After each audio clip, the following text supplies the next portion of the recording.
Okay, in this video we're going to cover chat control. It isn't dead. Europe's privacy battle is returning.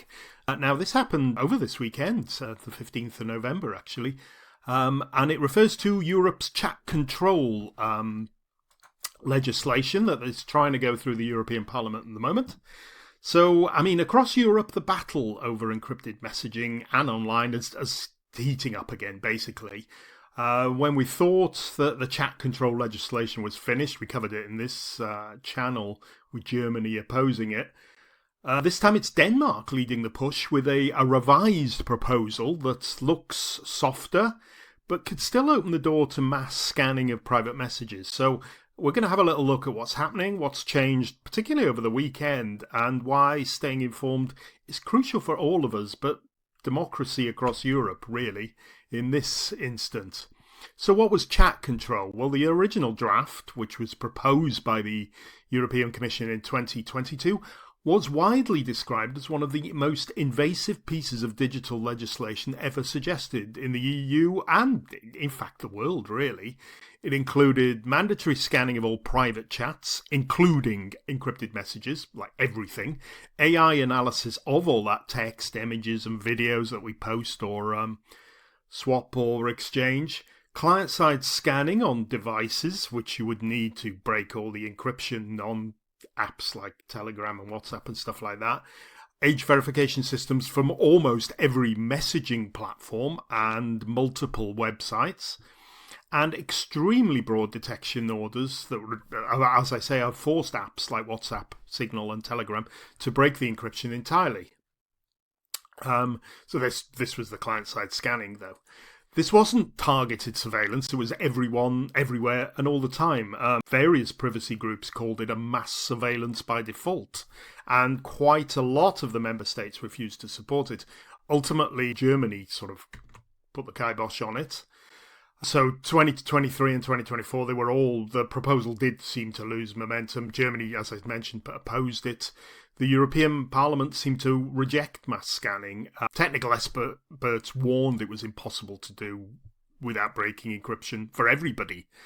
And the European civil society united in a rare continent-wide opposition. So by mid-2024, chat control looked pretty much dead. Then, very recently, about a month ago, Denmark has revived it. Denmark took over the presidency of the Council of the EU and unexpectedly brought the issue back to life. There was a new compromise text which appeared, and at first glance it looked kind of like a major improvement. So they removed mandatory scanning, all the detection orders were gone, and the forced encryption-breaking, putting a client-side software in to break the encryption, was not mentioned anywhere anymore. So they took that completely away. So people were thinking, was the danger was over? No, the updated Danish text, well, it gets a little bit complicated here if you bear with me, but basically they took out things like mandatory expressions and changed it to risk mitigation. Explicit scanning references were changed to appropriate measures. And future expansion was changed to review clause. That sort of language was moved. So instead of forcing platforms to scan messages, for instance, it required them to implement all appropriate risk mitigation measures. And it sounds kind of harmless until you look closely. And lots of privacy advocates did look very closely at this. And there was still really in the text pressure to introduce client-side scanning, incentives to monitor text messages using AI as well, risk scoring and profiling of everybody's behavior, and quietly undermining encrypted services, and implementing still age verification systems that effectively end anonymous communication for under 16s anyway. There's a MEP, an ex-MEP, I think he is now, Patrick Breyer, and he's a privacy advocate. He put basically, this is chat control 2.0 through the back door. Okay, so the big concerns being raised across Europe over this Danish update. The wording is intentionally vague, so things like all appropriate measures could include scanning. It's not explicitly forbidden in there. A review clause remains, so the Commission can reintroduce mandatory scanning later if the tech becomes viable. Obviously, there's a bit of a problem, mandatory scanning encrypted message without breaking it, basically. But a future government could use sort of a review clause to tighten the rules that pretty much overnight, really, if it's in the draft, if it's in the bill. Anonymity and encryption are still in the crosshairs. So the updated draft includes new identity or age verification obligations that could restrict anonymity online. Excuse me. For everyone, and this is anonymity is important for people like journalists, whistleblowers, LGBTQ youth, political dissidents, abuse survivors. There's a huge list of people who just need to keep their identity out of the picture when they're online for in all sorts of scenarios. So there was a big hoo-ha about this, and if you want to read a little bit about it, there's a Fight Chat Control website, which I'll put the link here, which follows this, and you can read about the timeline. And they referenced another update that the Danish have put in. The Patrick Breyer here, the doctor I mentioned, the privacy advocate, he has got a page here. I'll put a link again in the description. And if you really, really have got a high pain threshold, here's the actual legislation itself, which is pretty hard to read, but it's all there. And I'll try and you can link from this page here to find that. Okay, so what happened? There was a big hoo-ha. It was leaked out into the public, this Danish update, and generally, even though it was softened, people were just saying that there is mandatory scanning still in this bill. It's phrased differently. It's not as forced down people's throats, but it's still included. So the Danish presidency has revised its chat control compromise text to include something called Recital 17A.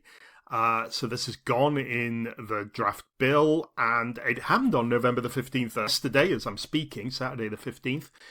And it explicitly states that nothing in the regulation imposes detection obligations on providers. This is people like Telegram and stuff.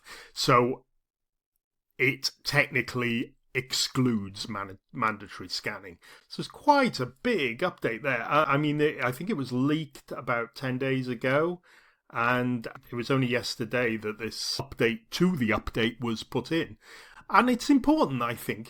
I think the EU has come out with some sort of brownie points from this, although not with the bill itself. The proposal changed because people paid attention, because experts spoke out, like Dr. Patrick Breyer, and because civil society pushed back. Whether you support stronger child protection rules or stronger digital privacy protections, the democratic process only works when people stay involved in this. These things get sneaked through and you don't realise they're happening until they're here. So, what happens next? Well, Denmark's going to continue negotiating with member states, aiming for a council position. If you go on the Fight Chat Control site, they've actually got an update of who's supporting and who's not supporting at the moment, and it's 12 supporting, 9 are opposing, and 6 undecided. So it's still kind of, I don't know if this is going to change with the updates or something. I presume it will, but it's quite close, really, either way. So they're going to continue negotiating with the member states, aiming for a council position. If they succeed, the proposal goes to the final stage, which is a trialogue between the Parliament, the Council and the Commission. So this is where people have got to watch out. Last minute changes get put in, little loopholes can be closed or opened, where rights can be protected or weakened or just disappear. So the outcome's not decided at the moment. The update and the update to the update's been included, and we should see the final text in 2026. So why you should stay informed? It's important. This really is important. The chat control story isn't just about one law. It's about the future of encryption in Europe and possibly the whole world. It's about whether private communication stays private. It's about how much surveillance a democratic society is willing to accept, even for a noble cause. And the noble cause is always thrown down our throats here. and it can cause a big problem. So it's about checking power, holding leaders accountable, and insisting on transparency. So Europe is deciding now about what the digital future will look like for them. It's not just the next decade, it's happening now and next year. So if you could care about encryption or online privacy or digital rights, keep informed, keep paying attention. Possibly keep watching my channel, because I'll try and keep you up to date here. Democracy only works when we show up. So should EU governments be allowed to scan private chats? What do you think? Welcome your contributions and comments below, and please subscribe to my channel if you've enjoyed this content. Thank you very much, and have a great day, everybody. Bye for now.